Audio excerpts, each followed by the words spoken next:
দুনিয়াতে যত অদ্ভুত অদ্ভুত প্রশ্ন সব আপনি মুসা আলাহিস সাল্লামের মাথা থেকে পাবেন। বিভিন্ন বিষয়ে আল্লাহরে প্রশ্ন করতেন। সাইয়েদনা মুসা আলাহিস সাল্লাম আল্লাহরে বললেন, আল্লাহ আপনি আমার এমন একটা জিকির শিখাইয়া দেন যে জিকিরটার শব্দ আপনি আর আমি ছাড়া কেউ জানবে না। দিনে রাতে সব সময় এই জিকির আমি করব, আপনারে ডাকবো, কিন্তু শর্ত হলো এই জিকিরটা জানবে শুধু আপনি আর জানবো শুধু আমি। আল্লাহ বললেন, মুসা পড়ো লা ইলাহা ইল্লাল্লাহ।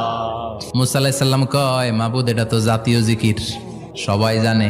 আমি তো চাইছি এক্সেলেন্ট একটা জিকির, কারো কাছে নাই, শুধু আমি জানবো আর আমি পড়বো।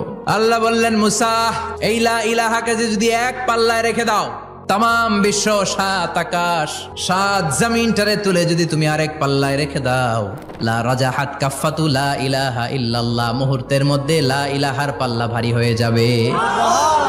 ও মুসা, তুমি যতই এক্সক্লুসিভ জিকির চাও, লা ইলাহার চেয়ে দামি জিকির আমার কাছে নাই।